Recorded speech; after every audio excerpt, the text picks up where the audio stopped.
Once upon a time, they called the younger stepsister a goblin, until the day she began chiseling herself into a princess. I used to think that love could forgive anything, even a face like mine.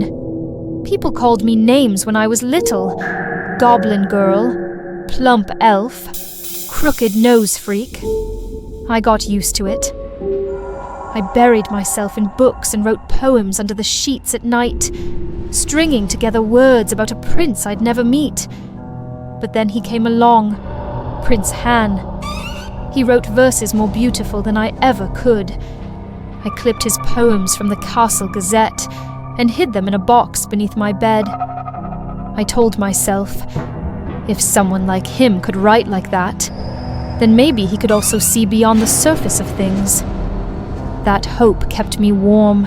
After my mother passed away, I stayed behind in the manor, living with my stepsister Cinderella. Cinderella was born lovely. Thin lips, pale skin, the kind of effortless beauty that earned glances from strangers before she even spoke. She was kind to me, in the way one is kind to a younger sister. But kindness isn't the same as understanding. When people looked at the two of us, they assumed who was chosen and who was forgotten. Then came the day in the woods. I had only wandered beneath the trees, hoping the quiet might soothe me, when distant laughter broke through the stillness. It was Prince Han and his hunting party, all dressed in silks and boasting about their exploits. One of them asked what kind of girl Han liked, and he didn't even pause. Sharp angles, wide eyes, lashes like fans, a high nose, porcelain skin, a tiny waist, and a fragile frame. That was the kind of beauty I wanted. And in the end, I was the one who set the standard for this entire kingdom. Then they laughed, the kind of laughter that feels like teeth. He turned suddenly, his gaze landing on the trees where I crouched behind a trunk. His smile didn't falter. And of course, only beautiful girls need apply. The ugly ones shouldn't even bother. They roared again, louder this time, like hunters circling something they never meant to show mercy to. I didn't cry. I went home. That night, I stood in front of the mirror and made a promise. If beauty was the only language the prince understood, then I would learn it. I would speak it fluently. And so I began. Every morning, I pulled my corset so tight that it left raw lines across my belly. I fainted twice before noon during that first week.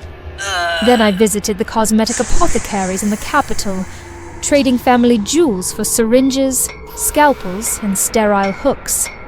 They molded my face like clay, slicing, stitching, stretching. My nose was clamped in a metal brace until it bled. My lashes were sewn into place with threads so thin it shimmered in candlelight. My jaw was shaved to look sharper. Though the pain was unbearable, I clenched my teeth and endured it, whispering to myself that it would all pass, so long as it made me beautiful. I didn't stop eating. I couldn't. But I found another way. There's a trick with tapeworms, you see. You swallow the eggs and they eat for you. Your stomach shrinks and you still feel full. I told myself it was clever. Cinderella saw what I was doing. She begged me to stop, held my wrists as I trembled with pain after a facial nerve spasm. You don't need to do this. You were born beautiful. You'll never understand what it means to be told, every day, that you are less than human because of your face. She didn't reply. She just stood there, guilt pressing against her silence. The royal ball arrived. I walked in with a waist as slim as my breath, lips painted in a trembling curve. For once, people stared, no longer with pity or revulsion, but with admiration. Han looked at me and smiled. He asked me to dance. I floated toward the floor on fragile heels, my heart light, as if I were stepping into a dream finally made real. But then she arrived, Cinderella. Her dress shimmered like mist, her presence swallowing every eye in the room. Han turned and I watched his gaze drift, then fix, then hunger. He dropped my hand as if I were never there. He asked her to dance. I stood at the edge, shivering beneath my borrowed beauty, and felt something cave inside me. I fled before the first chord of the waltz. Cinderella chased me home. In her rush, she lost a shoe on the palace steps. Glass, delicate, absurd. Han picked it up, his eyes gleaming with the thrill of a hunter who had just caught the scent of something rare. When Cinderella returned, we argued. Why did you come to the ball dressed like that? Did you want the prince to notice you that badly? You were born beautiful. Why did you have to compete with me too? I only came to find you. But I didn't believe her. Not then. Then the door suddenly burst open. Han stood at the threshold, the glass slipper gleaming in his hand. Whoever fits this will be my bride. Something in me snapped. I smiled, cold and sharp, and shoved my foot into the glass slipper, but it was far too small. I picked up a carving knife and walked to the front hall. Han didn't flinch. He watched, intrigued as I raised the knife and hacked off my biggest toe. Blood painted the floor like a carpet. I shoved my foot into the shoe. It fit. See? I'm perfect now. Only 4 toes? Disgusting. He pushed me away. My chest tightened, and suddenly, all the pain I had endured felt meaningless. Was it all truly for someone like the prince? The tears streamed down my face, unstoppable. Cinderella had picked up the other shoe and slammed it into Han's head. He collapsed. We tied him to a chair in the basement, his mouth gagged, eyes wide with disbelief. He looked at us like we were the monsters. No more suffering in silence. He'll understand what he made us become. We began. We used the same tools they'd used on us. Surgical thread, nose clamps, heated bone presses.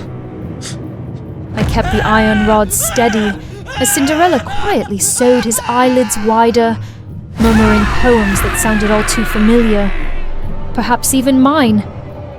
With each pulled thread, each careful slice along his skin, I saw the echoes of a pain I had once survived. He wept through it all. By the time we were done, his face was grotesque, exaggerated, hollow, warped by the very standards he once worshipped. We didn't stay. We packed the jewelry, wrapped our wounds, and left the kingdom behind. Somewhere far, I hoped, there might be a place where beauty wasn't currency, where people like me didn't have to carve themselves into someone else's fantasy. Cinderella held my hand as we walked, and for the first time, I believed her when she said I was beautiful. Perhaps there was never any true standard of beauty at all. I didn't need to please the prince or anyone else. I only needed to be myself.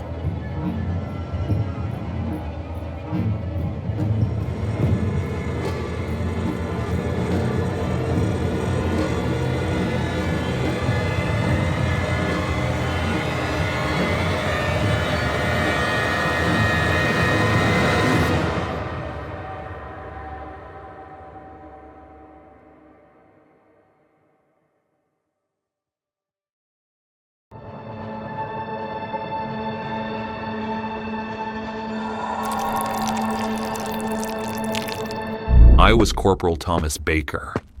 I served in the army. Every morning we collected the dead. Every night the sky exploded with gunfire. Screams tore through the dark. There was no peace, no rest, not even in sleep. And yet, in the middle of all that death, the only thing that brought me comfort was our meals. While the other units gnawed on cold beans and tough jerky, we sat down to steaming stew so fragrant it felt like a gift from the gods. The man behind it all was Sam Gray. We called him Uncle Sam. He was technically the cook, but to us, he was more than that. He was a savior. No matter how bad the war got, Uncle Sam made sure we never went hungry. But then, things started to feel wrong. It was just another ordinary day on the front lines. By dinner, we were still laughing and cracking jokes like always. But unlike usual, the stew that night was incredible. Rich, flavorful, and so tender it melted the moment it touched the tongue. A few minutes later, things slowly began to change. One by one, people clutched their stomachs, dizzy and nauseous. At first, I thought it was nothing more than a stomach bug. But then it hit me too. Just as I was chewing a piece of meat, my throat tightened. I gagged, unable to breathe. I coughed hard, over and over, until something dropped into my hand. It was a fingernail. It looked human. I stared down at the meat left on my plate. Something felt wrong. The texture looked off. The color was too dark. I tried to reassure myself. Maybe it was just low-quality pork or a tough cut of old beef. But that fingernail, I couldn't make sense of it. I went to Uncle Sam and asked him what kind of meat we were really eating. He gave me the same warm smile he always did. Don't worry, son. It's fresh meat. But when I asked if I could see the kitchen, that smile vanished. That area is off limits. Orders from above, Thomas. There was something off about the way Uncle Sam responded. It felt like he was trying to cover something up. I couldn't just leave it alone. I had to find out the truth. Dawn had just broken. While the entire camp was still asleep, I quietly followed Uncle Sam. He walked with a light step, whistling softly, a basket swinging from his hand like he was just heading to the market to choose the best cut of meat. Maybe I should have turned back. I should have stayed out of it. But something in me said I couldn't stop now. Uncle Sam made his way to a locked shed behind the mess hall. I crept along the side and found a crack in the wooden wall. I leaned in and looked through, and what I saw was hell. There were bodies stacked high like slabs of meat in a slaughterhouse, bloodied and tangled together, still dressed in enemy uniforms. The stench hit me like a wave, thick, foul, rotting. Was this really the same smell I had once craved at dinner? Uncle Sam stepped up to one of the corpses, calm and unbothered. He pressed his fingers into the thigh like he was testing a cut of steak. Then he pulled out a knife, sliced a thick piece from the leg, and dropped it into the basket. All the while, he kept whistling like nothing was wrong. Another man entered. Is this batch good, sir? Fresh like this. It'd be a shame to waste it. I stumbled backward, hands trembling from the horror I had just witnessed. I threw up behind the shed, and then everything went dark. I woke up tied to a chair, thick ropes dug into my wrists. In front of me was a metal table lined with plates of steaming meat. Uncle Sam stood nearby, wiping a carving knife, smiling like we were about to sit down for a warm family dinner. You're awake, Thomas. Good. You made us eat human flesh. You turned us into monsters. Just the bodies of the enemy. You think the vultures would have let them rest in peace. So why should we waste them? People need food to survive. I couldn't believe what I'd heard. My throat tightened with nausea, but somehow I felt a gnawing hunger rising inside me. Uncle Sam picked up a slice of freshly roasted meat. You're special, Thomas. Others get sick. But you're adapting. I shook my head. No, I'm not like you. But when he held the meat to my lips, I ate it. My stomach twisted violently. My muscles jerked like something was crawling beneath my flesh. Veins bulged across my arms, twitching like they were trying to escape. But then, it stopped. My body settled. See, you're evolving. You are the future. I had become Uncle Sam's experiment. He said the meat crisis would be a thing of the past, that everything would be taken care of. I told myself I hated him. But hunger erased everything. And God, I needed that taste like I was losing my mind.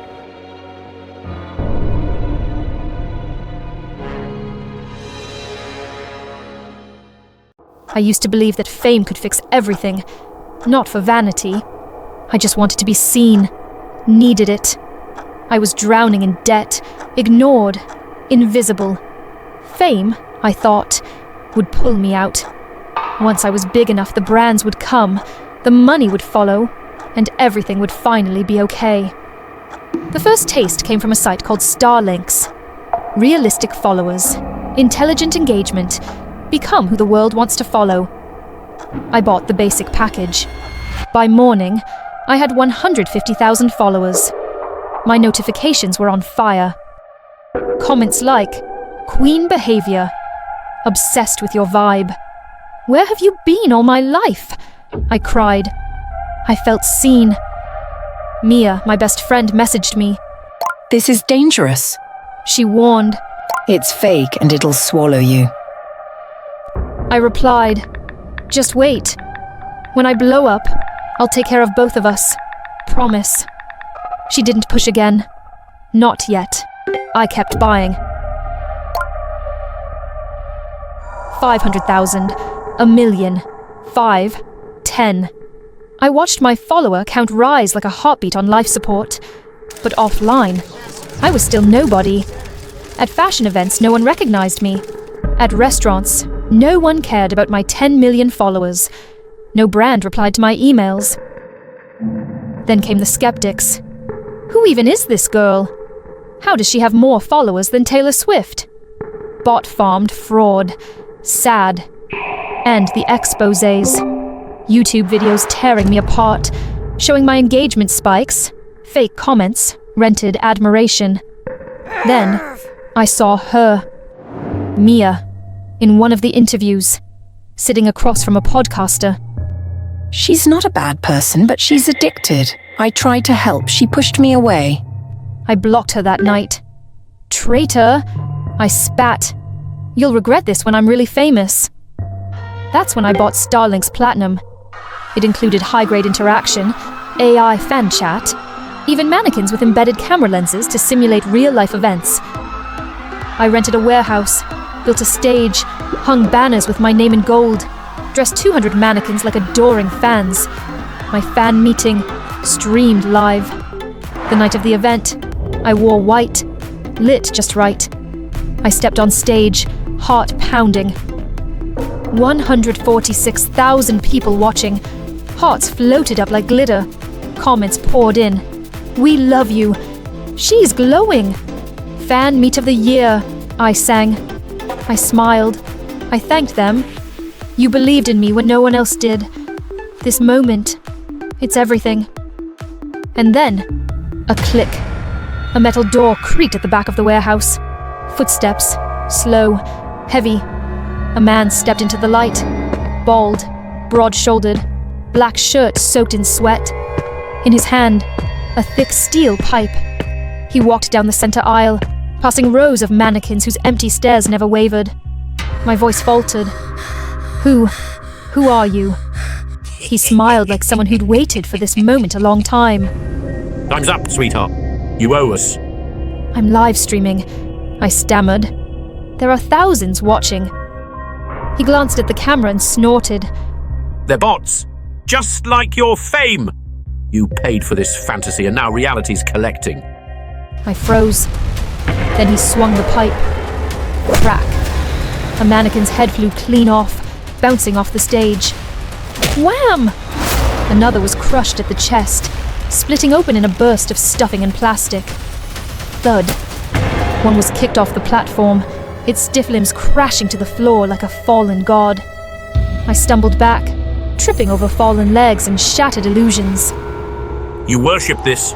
He shouted, smashing another. 10 million lies wearing lipstick. I screamed into the mic. Someone help me. Please, call the police. The chat exploded. Bro is unhinged. This is insane content, OMG. Scripted or real? He laughed. They love the drama. Keep screaming. He grabbed a banner with my face and ripped it in half. Then he turned to me. You bought love. Now you pay in flesh. I tried to run.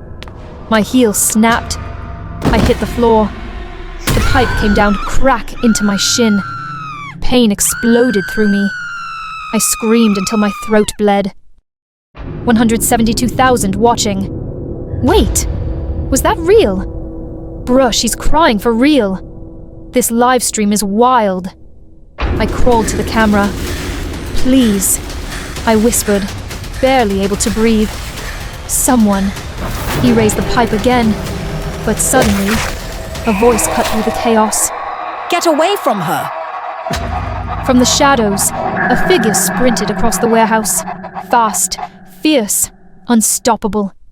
She gripped a broken mannequin's arm like a club, and with a roar I'd never heard from her before, she swung it with all her strength. I blinked through the blood in my eyes. Mia. She sprayed something into his face. Pepper spray. Then shoved him back with everything she had. Sirens wailed in the distance. She dropped to her knees beside me, arms shaking. I told you this would destroy you. Then darkness swallowed me whole. I woke up in a hospital, leg in a cast, phone gone, channel deleted. Mia was asleep in the chair next to me. She had paid off the debt. All of it. Why? I asked, tears streaming down my face. After everything I said? She squeezed my hand. Because I was the only one really watching you. Now, I have 43 followers. Just Mia, a few old classmates, my cousin, a girl from high school I barely remember. No brands, no blue check. But I still post. I sing sometimes. I talk about healing, about being honest, about pain. The comments are few, but they're real. You're brave. I'm glad you're okay. This version of you feels human. And for the first time in my life, that's enough.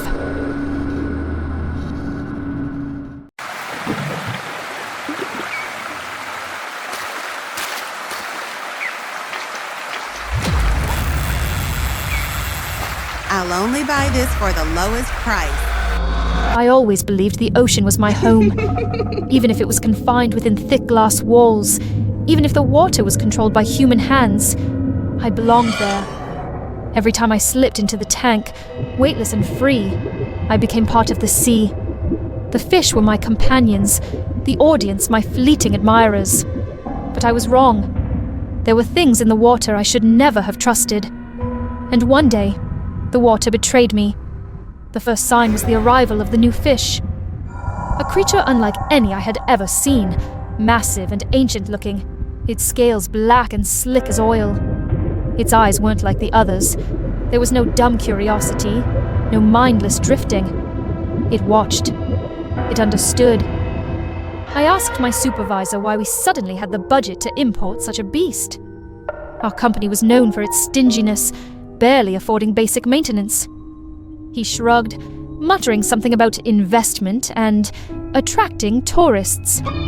But I had my doubts.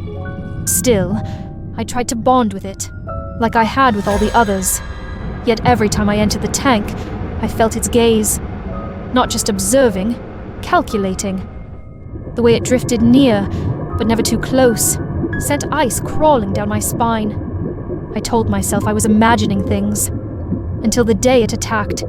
I was rehearsing, gliding through the water, when a shadow moved too fast. I barely had time to turn before it lunged, jaws stretching unnaturally wide.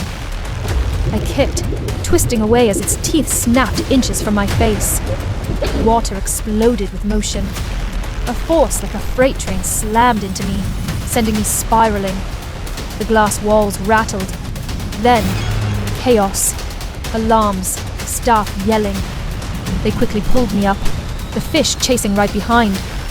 The containment gates crashed down, trapping it inside its enclosure just before it could reach me again. I clawed my way to the surface, coughing out water, trembling. That was close. One of the handlers muttered, but no one checked if I was okay. No one even looked concerned. I stared at the creature through the reinforced bars. It floated there, eerily still, its dark eyes locked onto me. It was waiting. The day of the performance arrived.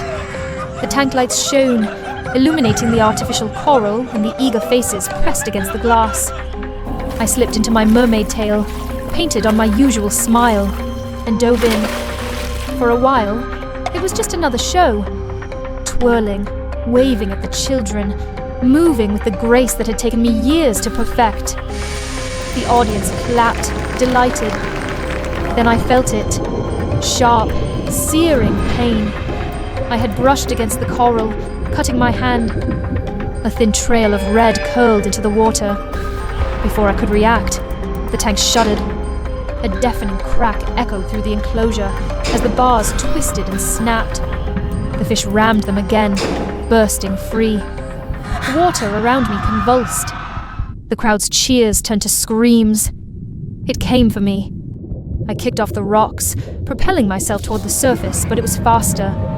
A wall of black scales surged beneath me. I twisted mid-water, dodging as it shot past, missing me by inches. I had to get out. Now the exit hatch was near the far end of the tank. I fought through the churning water, every stroke a battle. Behind me, the creature swerved, recalibrating. And then, it lunged. Pain exploded through my ankle. My scream bubbled out uselessly as its teeth clamped down, its powerful jaws crushing into the bone. It yanked me down, deeper, twisting its body to drag me under. My vision blurred. I flailed, trying to pry its mouth open, but its grip was relentless. My mermaid tail, slick, artificial fabric, ripped under the strain. The creature jerked back, and suddenly, my legs were free, but the force sent me spiraling, my costume shredded, my body completely exposed. Through the distortion of water and glass, I saw them, the audience, hundreds of eyes staring in horror, in shock, in morbid fascination. I had never felt so vulnerable.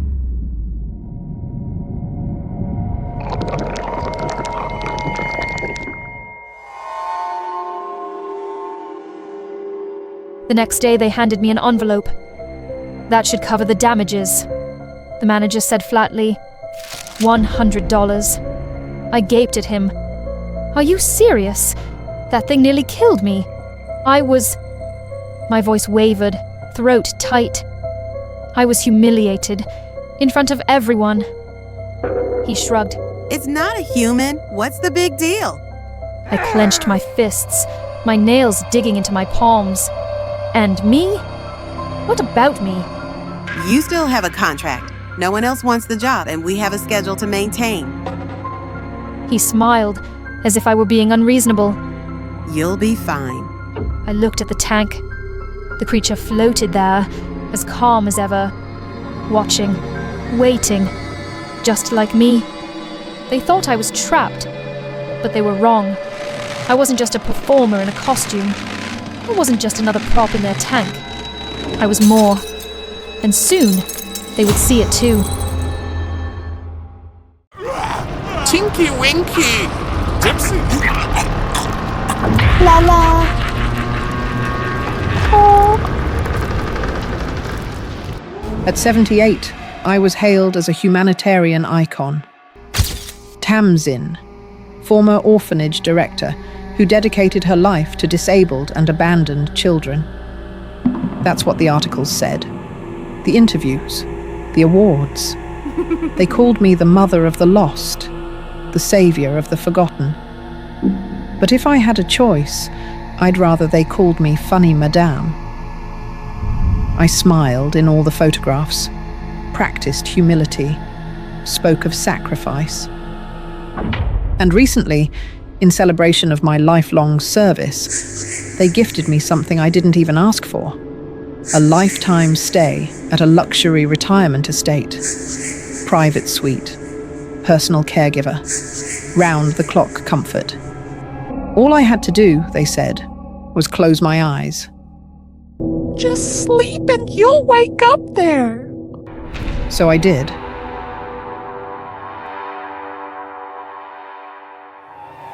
And when I woke, the sky had turned grey. The room was tasteful, quiet. No ticking clocks, no footsteps, just Stillness. It should have felt peaceful. But peace doesn't hop in the dark. The first night I heard it. Thump. Clack, clack, clack, clack. Footsteps in rhythm, like someone was dancing. Then, the TV flickered on. Static. Then colours. Then that god-awful jingle. Tinky Winky. Dipsy. La La. Po. My stomach turned. Something old, rotten, long buried inside me cracked open. With a trembling hand, I grabbed the remote and hit power. The screen went black, but 5 seconds later, back on. I pulled the plug from the wall, still on, still singing. And then my knees cracked, but no nurse in sight. I dragged myself out, looking for them. I thought this package was convenient, but it's completely useless. The hallway was pitch dark, with only the flickering white light outside the window. The wind howled, bitter and sharp as a knife. The clack-clack sound and the TV continued to disturb me. Then, knock-knock, knock-knock. Soft, deliberate, at my door. I opened it. No one. I leaned forward, and something slammed into me. Hard. I crashed face first into snow.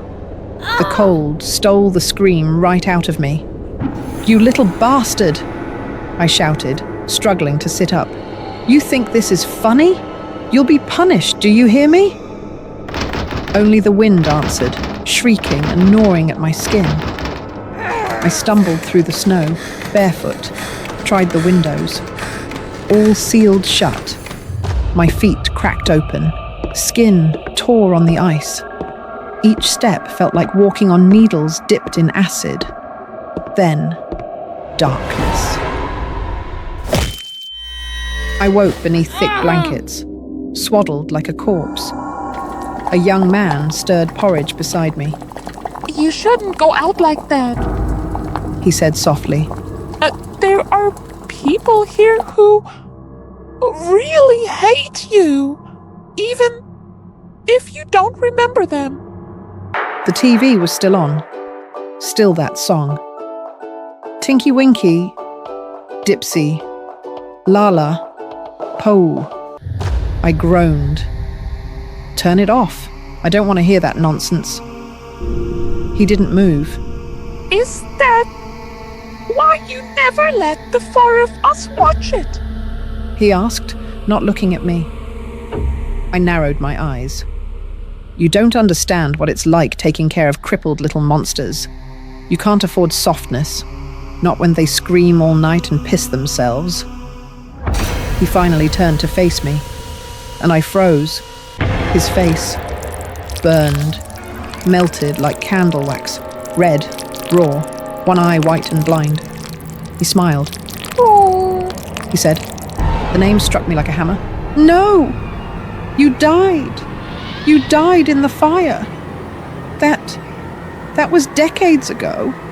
I lived, he whispered. Barely. In darkness. I watched them praise you, worship you. I tried to crawl out from under the blanket, but I couldn't feel my legs. Maybe they'd gone numb from the earlier cold. Then my legs fell to the floor. I shrieked, screamed until my throat tore. Poe stepped closer, calm. I helped you, he said. You don't have to walk anymore. Just rest. Let us care for you. He lifted a spoonful of porridge. No, don't! He shoved it into my mouth. Boiling hot. I choked, gagged, tried to spit it out. Another spoon, and another. You used to feed us with rusty spoons, remember? Made us swallow even when we cried. Even when our mouths bled. I vomited. He sighed. And now you're just wasting food. He scooped the vomit back up, fed it to me again. I convulsed, body bucking against the blankets. No use. You said we should be grateful. That we owed you. You think anyone else would feed freaks like you? That's what you said. I wept, and I remembered. The attic, the beatings, the night I spilled gasoline, struck the match. 4 people locked in. No one survived. At least that's what I told the press. Electrical fire. I had sobbed in the interviews. Tragic accident. They believed me. Built my statue. Called me saint. Poe rose. Gasoline sloshed in the can he carried. You wanted silence. Now you'll burn in it. He poured it across the floor, the curtains, my bed, and my body. The stench of fuel rushed up my nose, sharp and dizzying. The TV blared louder. Tinky Winky? Dipsy? Lala? Poe? Poe struck a match.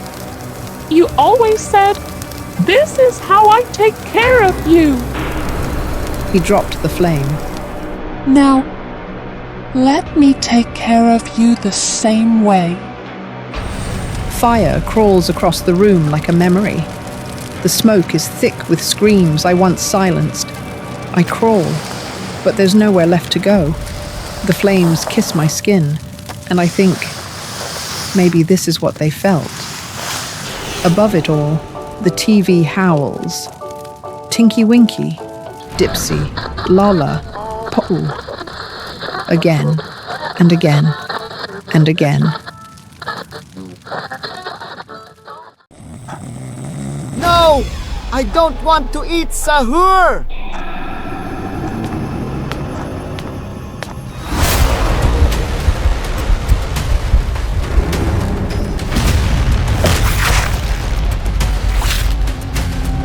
Tun tun tun sahur. Share this with friends who don't eat sahur. I remember the TikTok. It was meant to be a joke. It had millions of views. Millions. I wanted that for my channel. A NATO 6. So I booked my flight to Indonesia. We picked a narrow alley in Yogyakarta. Quiet. Grimy. Lit only by the dim orange of half-working street lamps. I hired a local actor to wear a ridiculous costume I designed. Exaggerated limbs, painted mask, cartoonish bat. Locals warned us. One old man stared us down, muttered something in Bahasa that I barely caught. Jangan main-main. Itu bukan untuk lelucon. My fixer translated, eyes low. He said, "Don't play with what you don't understand." We laughed. Come on, it's just a meme. I even shouted down the alley, arms raised. If the real Tung Tung Sahur is out there, come on, show yourself, give us a scare. We laid out a full spread. Nasi lemak, beef rendang, sweet tea. Everything framed perfectly under our soft lights. The plan was simple. I'd pretend to sleep on a mat while our actor banged a drum 3 times off screen. Tongue, tongue, tongue. I don't respond. Then, on the 4th beat, he storms in, smacks me with the bat, shoves food in my mouth and dances to the audio. Tung tung tung tung tung tung tung tung tung sahur. A terrifying anomaly that only appears during sahur. We hit record. The first takes were hilarious, until they weren't. On the final shot, just after our actor finished his bit and stepped off camera, tongue, a 4th drum beat. But no one was supposed to hit it yet. I sat up. Who did that? No answer. Our cameraman, Buddy, chuckled, unsure. Wasn't me. Then tongue, tongue, 2 more. But this sound wasn't part of our gear. It was deeper, wetter, like something rotting was vibrating inside the drumhead. Then tongue. The fourth. The lights blew out, street lamps dimmed to a dying ember, and something stood behind the feast. It was not our actor. This thing was taller, broader. Its mask wasn't foam, it was real wood, rotting and splintered. The bat in its hand wasn't fake. It was gnarled, heavy and stained with something dark. We froze. I tried to laugh. Okay, who's messing with us? But my voice cracked. Budi stepped forward. I'm checking this out. He reached for the mask. The thing moved like lightning. Crack! The bat dropped onto his head. His skull collapsed like an eggshell. Blood sprayed across the table. Then came the screaming. We ran, split down different alleys, stumbling through tight corridors and flickering shadows. Behind me, tongue, a slow beat. Then ahead, tongue. It didn't run, it didn't need to. It knew the alleys better than us. It herded us. One by one, my team vanished. I heard Nia's voice, our assistant, crying, choking, then crack.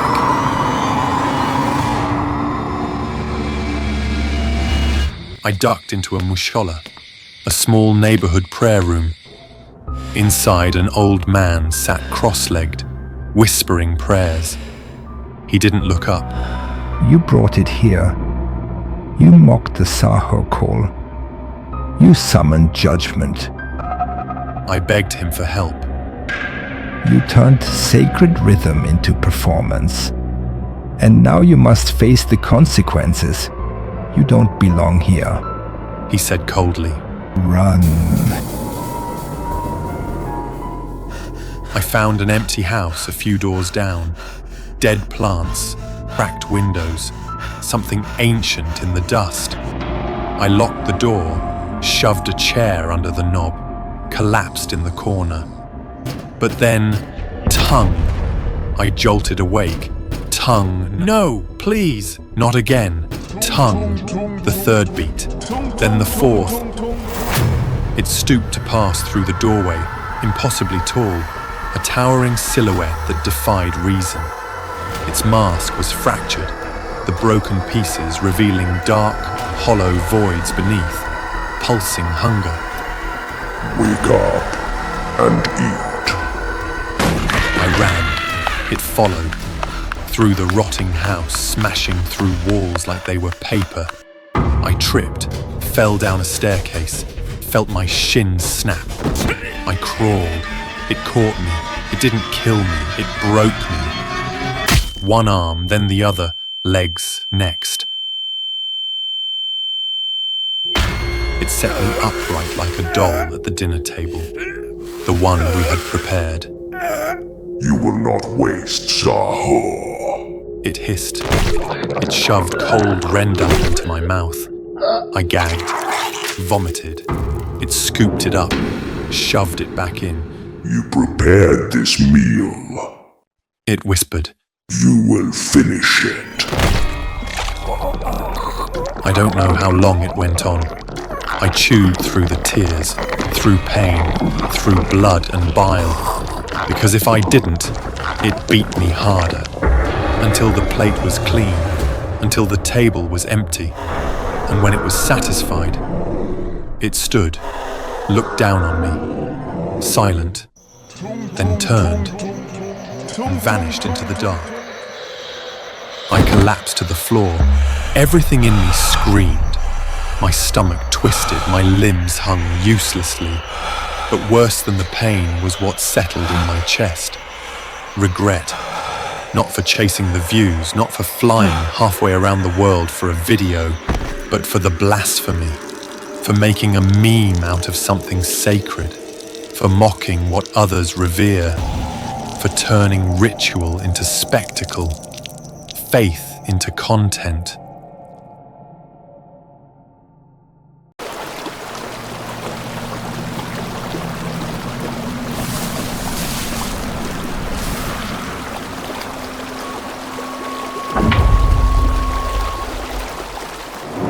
I opened a hamburger shop by the beach. Prime location, high foot traffic, postcard view of the ocean. The rent bled me dry, so I cut costs where I could. Bulk meat from sketchy suppliers, reused fryer oil until it was thick as syrup. Customers never noticed. Tourists didn't care. As long as it sizzled and came with pickles, they ate it. Business boomed. I told myself it was a temporary compromise, just until I got stable. But the profits were good, and the guilt was easy to ignore. Every time someone bit into one of my burgers and smiled, I buried the shame deeper. I kept the grill running, the oil hot, and the register full. No one ever asked about the meat, the oil, or the smell that sometimes lingered too long in the back alley. One afternoon, as I sliced open a new shipment of beef patties, I saw something glint inside a slab of meat. I pulled it apart with gloved fingers and froze. Embedded in the fatty tissue was a sliver of plastic, a piece of an ATM card, jagged and red. My stomach churned. What the hell had I been feeding people? I didn't think. I dumped the tainted meat down the sink that led straight into the sea. The ocean wouldn't talk. That's what I told myself. I stood there for a moment, watching the meat swirl away under the grey water, hoping it would sink, dissolve, vanish. That same evening, Henry came by. Henry used to work on the docks before he started delivering my supplies. We weren't friends, but he knew things. Too much, it turned out. He walked in with his usual smirk and pulled out his phone. You know, Kyle, this is some grade A blackmail material. Meat origin tags, your supplier's crates, and oh, look here, is that a human bone in your grease trap? I told him to shut up. He said I was going down unless I paid up or cut him in. I panicked. I shoved him. He slipped. His head cracked against the steel prep table. A dull, wet sound. Blood pooled fast. Too fast. He didn't get up. I stood frozen for a long time. Then I moved. I wrapped his body in trash bags, taped them tight, and at midnight dragged him to the far edge of the cliff. No one saw me. The tide was high and dark. I pushed the bundle over the edge and watched it sink into blackness. I thought I was safe. The guilt, again, was something I could lock away. But something under the surface had shifted. 3 days later, I heard the front window shatter. It was past midnight. I was in the back storage checking inventory when the crash echoed through the quiet. I grabbed the fire extinguisher and crept to the front. Rain battered the glass. Lightning flashed. And there, framed in the doorway, stood something that should not exist. It was vaguely human-shaped, but squared off, like a block. Its body was yellowed, sickly, and pocked with gaping holes, each ringed with swollen, pus-like edges. The thing twitched, jerked, like it didn't fully understand how to move. It opened one of its chest holes and spat out something wet. It slapped onto the floor. A poster, my store poster, soaked in oil, splattered in something red. It didn't speak, just stared through 2 dark hollows where eyes should have been. The holes on its body pulsed like lungs choking on sludge. I screamed, sprayed it in the face with the extinguisher, and bolted into the storage room. I locked the door, chest heaving.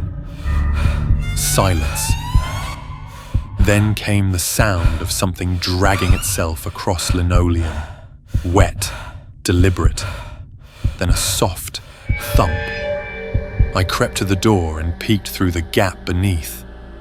A shoe lay there, Not just any shoe. Henry's sneaker, the one with the duct tape across the sole.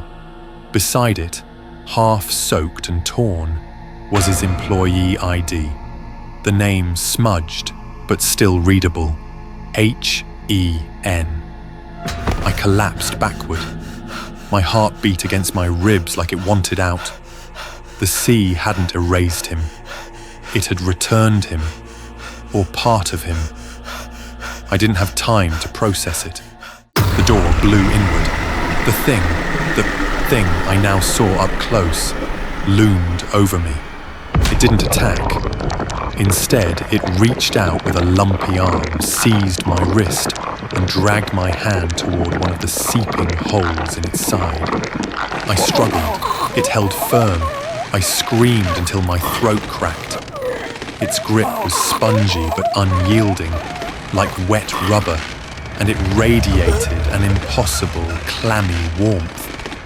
Then my hands breached the rim of the hole, a slick, fleshy tunnel that pulsed as if breathing.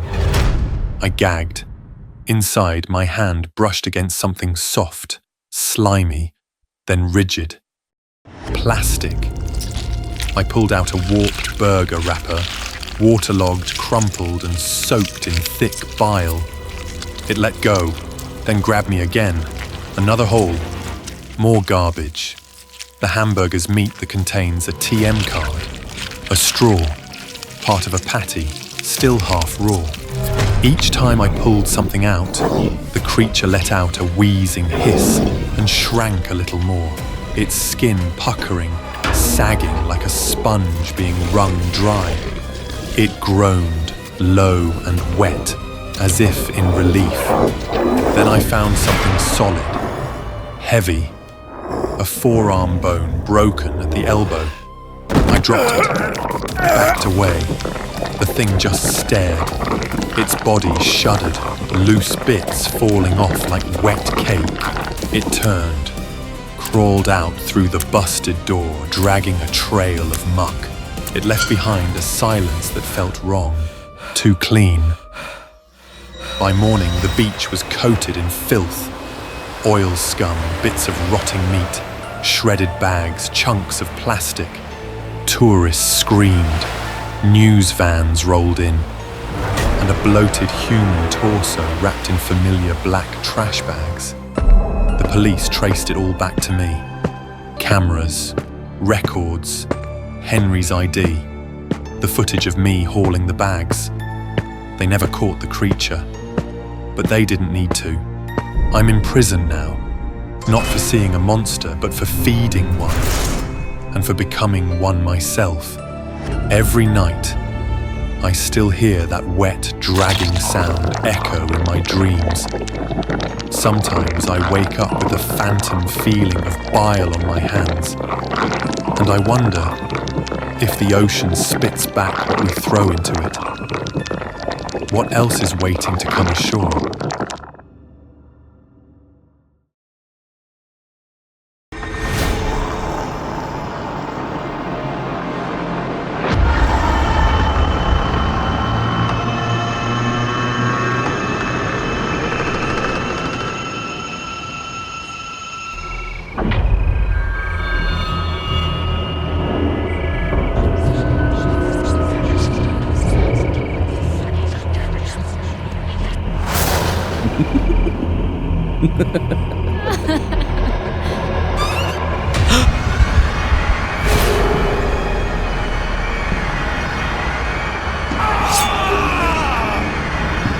I woke up gasping, drenched in sweat, hands clutching my throat like I was choking. It was just a dream. That's what I kept telling myself. But the pain in my neck felt real, like something had been stretched, like I had been hanged and survived. In the dream, my neck had stretched, impossibly long, like an eel gliding through the dark. I floated weightless, led by my own head through the night, past sliding doors and into the garden. That's where I saw them. My husband and a girl, no older than 20. She giggled at something he whispered. He brushed her cheek the way he used to brush mine, and then they kissed, bold and unashamed. Except I was there, or at least my head was. And when he noticed it, my face, my floating head, he screamed and swung his katana. A blur of silver flashed, and I woke up. I sat there, knees drawn to my chest, watching him sleep. His breath was slow, steady, undisturbed, like he hadn't just appeared in my nightmare with another woman. The image still burned behind my eyes. A nightmare, I told myself. A trick of the mind. But deep down, I knew better. That wasn't a dream, it was a warning. In the days that followed, I began to see it. The scent of strange incense on his robes, not the kind I burned for the altar or wore on my sleeves. It lingered, delicate and wrong. One evening, folding his inner kimono, I noticed a faint red smear along the collar. At first, I thought it was crushed plum blossom, but when I touched it, it smeared Benny, lip dye, the kind worn by young courtesans. He laughed when I asked. Probably from the crowd by the river. Some drunk girl stumbled too close. But I knew. No one touches a magistrate's robes, not by accident. When I confronted him, he smiled. Not with guilt, but with calm dismissal. Your mind is too wild. You'll drive yourself mad with superstition. You'll make yourself sick. Later, I overheard him whispering to his mother, saying I was losing my balance, that I might need rest. She pulled me aside in the garden days later, her hand cold on my wrist. You mustn't let jealousy consume you. Wear your crimson kimono again. Put on makeup the way he used to like. I wanted to scream. I wanted to tear my head from my shoulders and fling it at the wall. But I didn't. I bowed. I smiled. I poured tea like a good wife. And every night I dreamed of my neck growing longer, slithering through darkness, creeping toward truth. No one believed me. Not the other women at the market, not the shrine maiden I sought for advice. They all spun the same tale, that I was unstable, that I was unraveling. And he was the victim of a clingy, insecure wife. Then came the night. He was unusually tender. He brought me tea himself, said it was a calming blend from Kyoto. For your nerves. He smiled. I should have known. The taste was bitter, unfamiliar, but I drank it anyway, because I still wanted to believe him. I collapsed near the hallway, and from the corner of my fading vision, I saw him, standing over me, watching. Then, darkness. When I awoke, I couldn't move. My arms hung useless, my throat burned. From rope. He had strung me up from the ceiling beam. My body swayed gently, helplessly. I could hear him moving in the other room, opening jars, striking flint. The scent of lantern oil filled the air. He was setting the house on fire. The flames moved quickly, licking through the shoji walls, devouring everything we built. Smoke poured in, thick and choking. My lungs heaved, but the noose bit deeper. I should have died, but I didn't. Not yet. In that moment between fire and breath, I felt something rise in me. A pull, a pressure. My spine cracked, my throat expanded, my neck stretched. It didn't stop, longer and longer. Until my feet touched the floor again, though I still hung. Until the rope no longer choked me, only the memory of it. Drifting upward, my neck snaking through the fire like a silk banner of death. I slipped out of the burning frame, silent and weightless, into the cold night. Later, the neighbors whispered. They said they saw something rise from the fire. A woman's head, a twisting neck, a floating curse. They gave it a name, Rokurokubi. I became a breath beneath the door, a shadow above the futon, a nightmare woven into tatami. I whispered to unfaithful men. I curled my neck through their walls. I watched them shatter one by one. But the man I was looking for, he had vanished. Until that night, I found him in a new town, a new house, a new wife, pregnant. He still wore that smug, gentle face, the one he used when lying, when controlling. He had rebuilt his life. But I had not forgotten. That night, I slipped through the floorboards of their home. She lay asleep beside him, her belly full. He snored softly, unaware. I hovered above him, my neck stretched like a vine, my face inches from his. His eyes opened, and he screamed. He lunged for the katana beneath the futon, the same katana he once threatened me with in silence. He swung, steel met phantom flesh. My head fell to the tatami with a soft thud. Then it turned and smiled, because you cannot kill what you've already murdered. The woman stirred beside him. What's happening? My neck began to coil.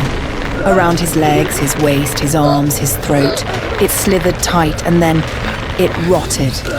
Flesh decayed on contact, black veins blooming beneath his skin. His body shuddered. The face on the floor, mine, began to crack.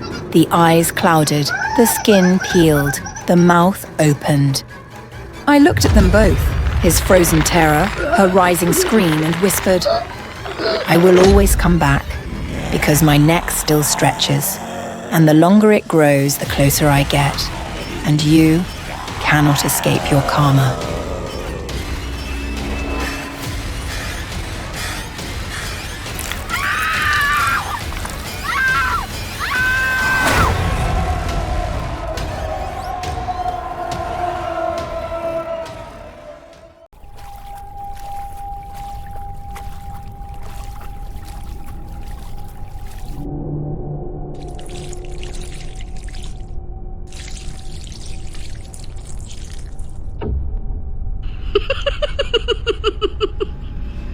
I know how this sounds.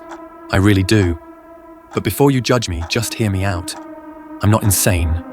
I'm just devoted. Sydney Sweetie isn't just some actress to me.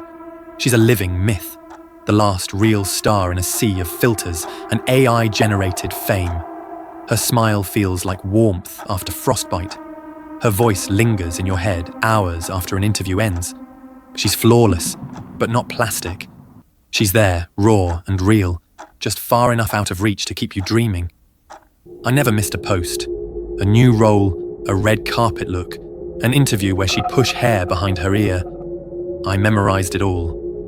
She was my ideal, my muse, my impossible maybe. She made me feel wild. So when I saw the announcement that Sydney had partnered with Dr. Squeech to release a limited edition soap, Bathwater Blizz, made with her actual bathwater, I thought it was a joke, a marketing stunt, but it wasn't. Only 5,000 bars made, limited to one per customer, launching June 6th at 10 a.m. sharp. I prepared like I was buying tickets to heaven. 3 alarms, 2 browsers open, a full cup of coffee and my credit card memorized. It sold out in under 60 seconds. I stared at the screen, disbelief morphing into panic. I'd missed my only chance. No way. I refreshed eBay like a gambler with a hot hand. 10 minutes later, boom. One real listing. Factory sealed. Verified. $300. I waited 3 days. Every hour crawled. When it arrived, the box was a soft, aquatic blue, clean and minimalist. Bathwater Blizz, limited edition, was printed in crisp white, centered beneath a silver water droplet that seemed to shimmer faintly, like it was watching me. The moment I cracked it open, the scent hit me like a dream colliding with reality. Floral, but not fake. Creamy, but not sugary. Something clean, something salty, something alive. The bar was smooth, glossy, almost too perfect to touch. I ran my fingers across it like it might sing. Then I leaned in, slowly, and breathed it in. The world stopped. I saw her. Not in the room, not exactly. Maybe in my head, clear as glass. Sydney, damp hair clinging to her cheeks, water trickling down her face, eyes soft and searching. She didn't smile. She didn't move. She just looked at me. Then she was gone. Just a flash, like sunlight in your eyes. I stumbled back a step, blinking hard. My hand still gripped the soap like a relic. My pulse thumped through my fingertips. She was real. That moment was real. I had to try it. I drew a bath, water hot enough to fog the mirror. I didn't like candles or play music.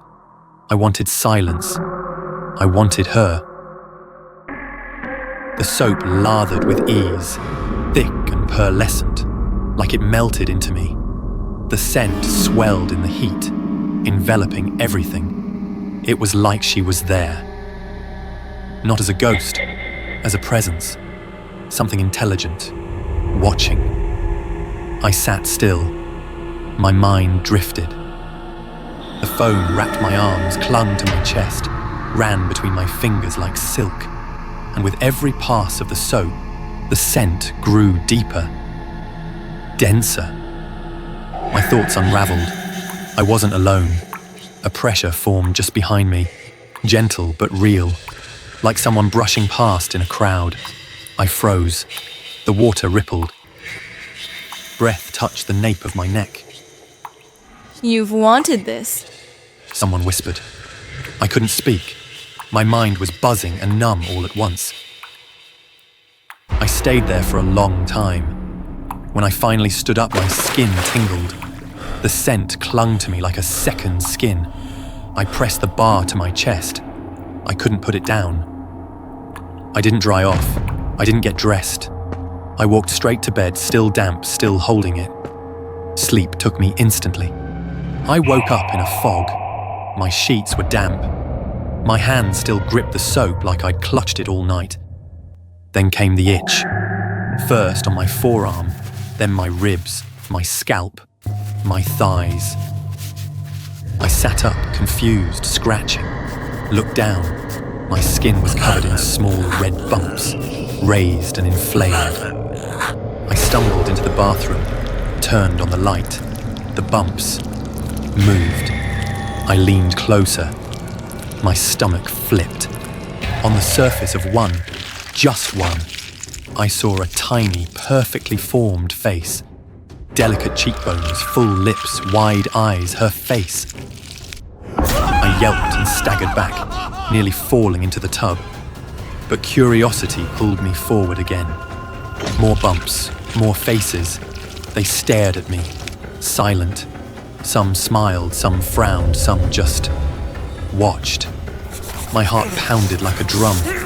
I turned on the faucet and shoved the soap under it, lathering until my skin went raw. But the bumps didn't fade.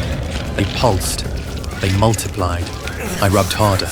My arms bled. Still they smiled. Then the lights flickered. The mirror fogged without heat. No steam.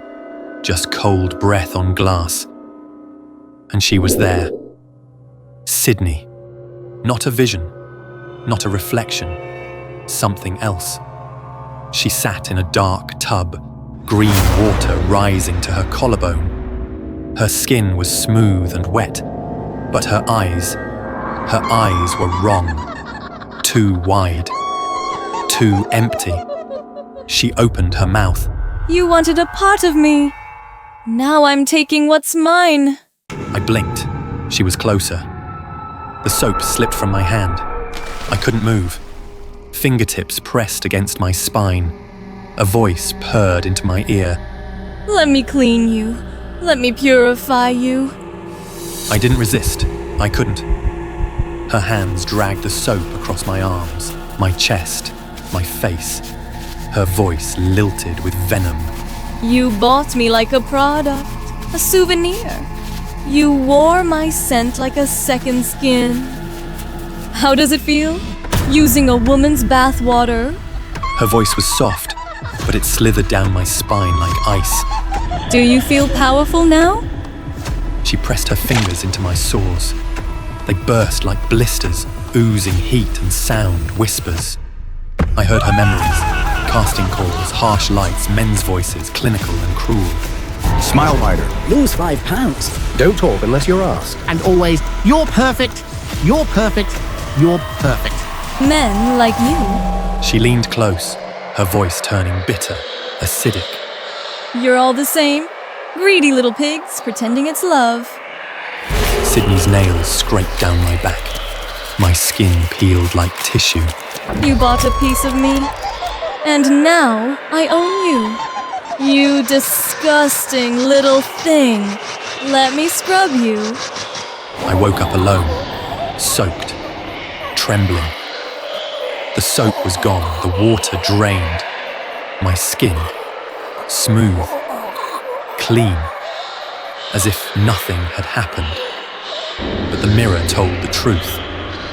I wasn't there, only her, sitting in the tub, smiling, mouthing the word.